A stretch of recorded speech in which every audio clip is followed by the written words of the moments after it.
ദൈവദശകം എന്ന് പറയുന്നത് ഗുരു ആശ്രമത്തിലെ അന്തേവാസികളായ കുട്ടികൾക്ക് വേണ്ടി രചിച്ചതാണെന്ന്. കുട്ടികളെന്ന് ഉദ്ദേശിക്കുന്നത് അവിടെ അവിടെ വിദ്യാഭ്യാസം ചെയ്യുന്ന കുട്ടികളാണ്, അവിടെ പഠിക്കുന്ന കുട്ടികളാണ്. നമ്മൾ പഠിക്കുകയല്ലേ ചെയ്യുന്നത്, അപ്പം നമ്മളും കുട്ടികളല്ലേ. അപ്പം നമ്മൾ ഓരോരുത്തരും ഗുരുവിൻ്റെ കുട്ടികളാണെന്ന് കരുതിയാൽ മതി. അപ്പം ഇത് നമുക്കൂടെ വേണ്ടി ഉള്ളതാണ് അല്ലേ. അത് വെറും ഒരു പ്രാർത്ഥനയല്ല, സാധാരണ രീതിയിൽ അർത്ഥിക്കുന്ന ഒരു പ്രാർത്ഥനയല്ല.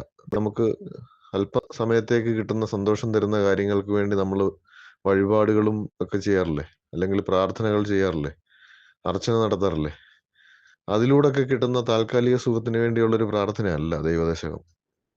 അതിനുപരി നിത്യം വാഴുന്ന സുഖത്തിലേക്ക് എത്തിക്കുന്ന ഒരു പ്രാർത്ഥനയാണ്. അതിൻ്റെ ആകെ രത്നച്ചുരുക്കം നോക്കിയാൽ ദൈവമേ എന്ന് തുടങ്ങിയ സുഖത്തിൽ അവസാനിക്കും. ദൈവമേ സുഖം, അതാണ് ആ പ്രാർത്ഥനയുടെ ഇതിവൃത്തം അവസാനം വരെ. അത് സുഖം എന്ന് പറയുന്നത് നിത്യം വാഴുന്ന സുഖമാണ്. അപ്പോൾ ഈ ഓരോരുത്തരും ചൊല്ലുന്നുണ്ടേ ആ ഒരു ലാഘവത്തോടു കൂടി ചൊല്ലരുത് കേട്ടോ, പ്രത്യേകിച്ച് ദൈവദശകം. ദിവസവും നമ്മൾ പ്രാർത്ഥിക്കുന്ന ഒരു പ്രാർത്ഥനയാണ് ദൈവദശകം. മലയാളത്തിലുള്ള ഒരു പ്രാർത്ഥന, സംസ്കൃതമൊന്നുമല്ല. അത് ഈ വാക്കുകൾ, ചില അക്ഷരങ്ങൾ ഉച്ചരിക്കുന്നത് നമ്മൾ തെറ്റിക്കും, അല്ലെങ്കിൽ ചിലയിടത്തൊക്കെ മുറിച്ച് ചൊല്ലുന്നത് തെറ്റിക്കുമെന്നല്ലാതെ മലയാളത്തിലായതുകൊണ്ട് വേറെ ഒരർത്ഥത്തിലും സംസ്കൃതം ശ്ലോകങ്ങൾ ചൊല്ലുന്നത് പോലെ തെറ്റ് വരുത്താൻ ഇടയില്ല. അതുകൊണ്ട് തന്നെ നമ്മൾ ശ്രദ്ധിക്കാത്തത് കൊണ്ടുള്ള തെറ്റുകളാണ് ഇതിനകത്ത് വരുന്നത് കേട്ടോ. അതുകൊണ്ട് അർത്ഥം അറിഞ്ഞ് തന്നെ ഇതിനെ ചൊല്ലാൻ ശ്രമിക്കണം. ഒന്നാമത്തെ ശ്ലോകത്തിൽ ദൈവമേ കാത്തുകൊള്ളുകങ്ങ് കൈവിടാതിങ്ങു ഞങ്ങളെ നാവികൻ നീ ഭവാബ്ധിക്ക്. ഭവാബ്ധി കേട്ടോ, ഭവാബ്ധി എന്ന് പറയരുത്, ഫായല്ല, ഭ, ഭരണിയുടെ ഭ കേട്ടോ. നാവികൻ നീ ഭവാബ്ധിക്ക് ഒരാവിവൻ തോണി നിൻപദം എന്ന് വേണം ചൊല്ലാൻ. ഒന്നൊന്നായി എണ്ണി എണ്ണി തൊട്ടെണ്ണും പൊരുളൊടുങ്ങിയാൽ നിന്നിടും ദൃക്കുപോലുള്ളം നിന്നിലസ്പന്ദമാകണം. അന്നവസ്ത്രാതിമുട്ടാതെ തന്നു രക്ഷിച്ചു ഞങ്ങളെ ധന്യരാക്കുന്ന കേട്ടോ. ധന്യ എന്നുള്ളത് ധന്യത, ധ ഉച്ചരിക്കണം കേട്ടോ. ധന്യരാക്കുന്ന നീ ഒന്നു തന്നെ ഞങ്ങൾക്കു തമ്പുരാൻ. അടുത്തതൊരു തത്വമാണ് ഗുരു പറയുന്നത്. ഈ ഭൗതികമായി നടക്കുന്ന, നമ്മൾ കാണുന്ന സമുദ്രത്തിനെ, അല്ലെങ്കിൽ ആഴി, തിര, കാറ്റ്, ആഴം എന്നീ കാര്യങ്ങളെ ഈശ്വര തത്വത്തിനോട് ഉപമിച്ചിരിക്കുകയാണ്.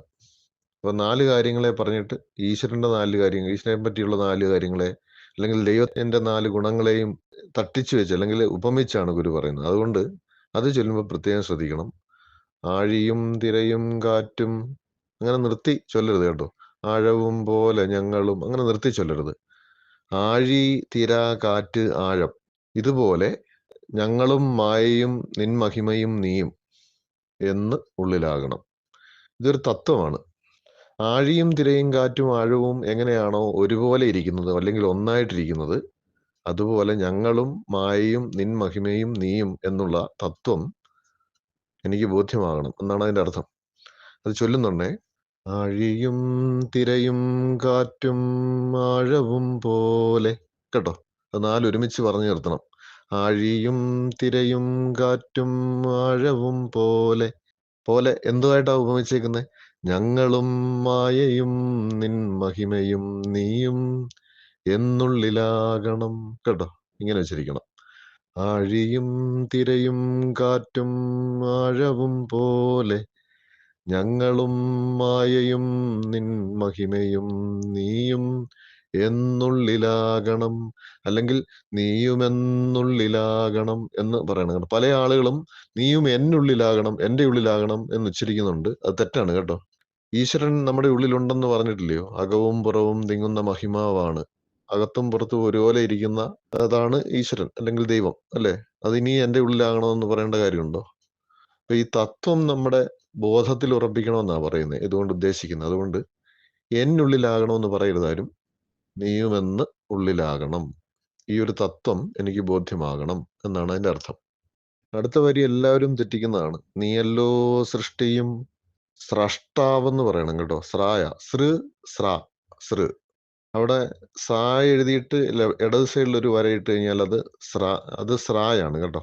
സ്ര കേട്ടോ, അറിയാമല്ലോ.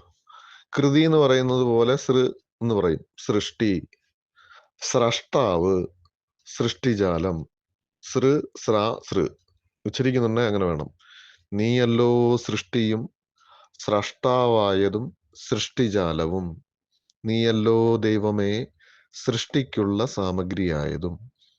നീയല്ലോ സൃഷ്ടിയും സ്രഷ്ടാവായതും സൃഷ്ടിജാലവും. നീയല്ലോ ദൈവമേ സൃഷ്ടിക്കുള്ള സാമഗ്രിയായതും. അടുത്തത് നീയല്ലോ മായയും മായാവിയും മായാവിനോദനും. നീയല്ലോ മായയും മായാവിയും മായാവിനോദനും. നീയല്ലോ മായയെ നീക്കി സായുജ്യം. സായൂജ്യമല്ല, സായുജ്യം. സായൂജ്യം എന്ന് പറയുന്ന വാക്ക് തെറ്റാണ് കേട്ടോ. സായുജ്യമാണ്. യുക്ക് നീട്ടില്ല, ദീർഘമില്ല. സായുജ്യം നൽകുമാര്യനും.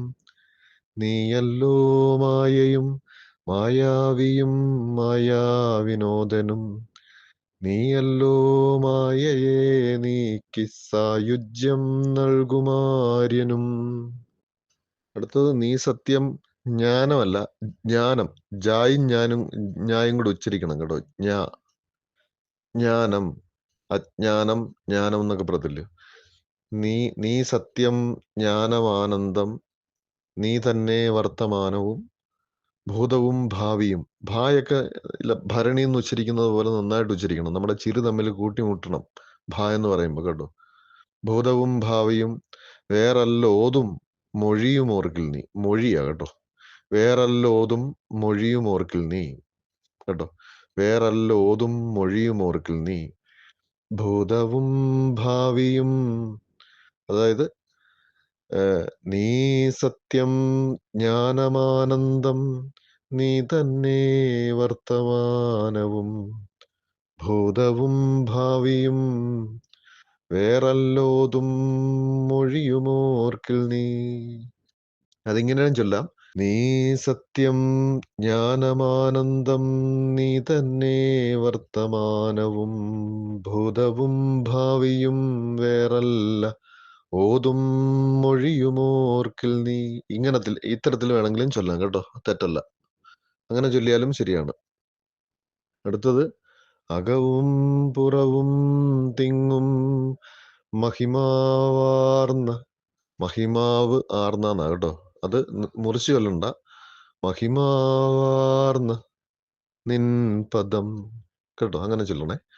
അകവും പുറവും തിങ്ങും മഹിമാവാർന്ന നിൻ പദം പുകഴ്ത്തുന്നു ഞങ്ങൾ കേട്ടോ, അങ്ങനെ ചൊല്ലണം. അകവും പുറവും തിങ്ങും മഹിമാവാർന്ന നിൻ പദം പുകഴ്ത്തുന്നു ഞങ്ങൾ. അങ്ങു ഭഗവാനെ ജയിക്കുക. ഞങ്ങൾ എന്ന് പറഞ്ഞിട്ടൊന്ന് നിർത്തണം. എന്നിട്ട് അങ്ങു ഭഗവാനെ ജയിക്കുക എന്ന് ചൊല്ലണേ. ജയിക്കുക മഹാദേവ ദീനാവനപരായണ. ജയിക്കുക ചിദാനന്ദ ദയാസിന്ധോ. ജയിക്കുക ദയാസിന്ധോ. ന്ധോ നായും ധായുമാണ്. ദയാസിന്ധോ ജയിക്കുക. അതുപോലെ ഏറ്റവും അവസാനം ആഴമേറും നിൻമഹസാമാഴിയിൽ ഞങ്ങളാകവേ ആഴണം വാഴണം നിത്യം വാഴണം വാഴണം സുഖം. അങ്ങനെ ചൊല്ലരുത്. അവസാനം കൊണ്ട് നിർത്തുന്നുണ്ടേ. ഈ ദൈവദശകം അല്ലെങ്കിൽ ഗുരുവിന്റെ എല്ലാ കൃതികളും കൊണ്ടെത്തിക്കുന്നത് താൽക്കാലികമായ സുഖത്തിലേക്കല്ല, നിത്യം വാഴുന്ന സുഖത്തിലേക്കാണ്. നമ്മളൊരു ഐസ്ക്രീം മേടിച്ച് കഴിക്കുന്ന സമയത്ത് നല്ല മധുരമായിരിക്കും, നമുക്കൊരു സുഖം കിട്ടും അല്ലേ. ആ ഒരു സുഖം അത് കഴിച്ചു കഴിയുമ്പോൾ അങ്ങ് പോകും. തൽക്കാലത്തേക്കുള്ള സുഖമാണ്. അങ്ങനെ ഭൗതികമായിട്ട് നമുക്ക് കിട്ടുന്ന എല്ലാ സുഖങ്ങളും താൽക്കാലികമാണ്, ക്ഷണികമാണ്. കുറച്ചു സമയം കഴിയുമ്പോൾ അതിന്റെ പുതുമ നശിച്ചു പോകും. അല്ലെങ്കിൽ വേറൊന്നതിനെ പറ്റി നമുക്ക് ചിന്ത വരുന്നുണ്ടേ ഈ പഴയതിനെ പറ്റി ഉള്ള ആ ഒരു സന്തോഷം നഷ്ടപ്പെടും. അങ്ങനെയാണ്.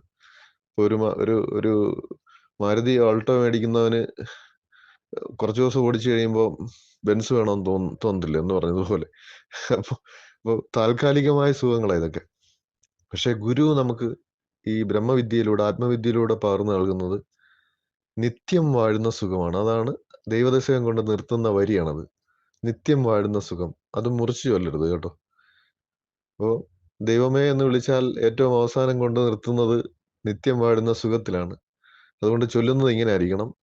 ആഴമേറും നിൻമഹസാം ആഴിയിൽ ഞങ്ങളാകവേ ആഴണം വാഴണം. അവിടെ നിർത്തണേ. നിത്യം വാഴണം വാഴണം സുഖം. പല ആളുകളും ആഴണം വാഴണം നിത്യം എന്ന് ചൊല്ലും. എന്നും എനിക്ക് വാഴണം എന്നായി പോവും. വാഴണം വാഴണം സുഖം. ഏത് സുഖമാണ്? സുഖം എന്നും കിട്ടുന്നുണ്ട് നമുക്ക്. എങ്ങനെയെങ്കിലും കാര്യത്തിൽ സുഖത്തിന് വേണ്ടിയാണ് നമ്മൾ ജീവിക്കുന്നത് അല്ലേ? സുഖങ്ങളുടെ പിന്നാലെ പോകും. അങ്ങനെ കിട്ടുന്ന സുഖങ്ങളൊക്കെ ക്ഷണികമാണ്. അത് നശിച്ചു പോകുന്നു. പിന്നെ അടുത്ത സുഖത്തിന്റെ പുറകെ പോകുന്നു അല്ലേ?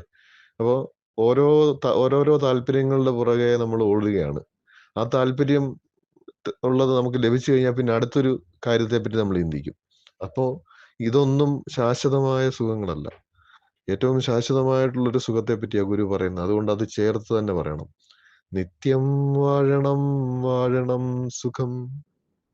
ആഴമേറും നിൻമഹസാം ആഴിയിൽ ഞങ്ങളാകവേ ആഴണം. ആഴമേറുന്ന ഈ പ്രപഞ്ച മഹാസാഗരമായ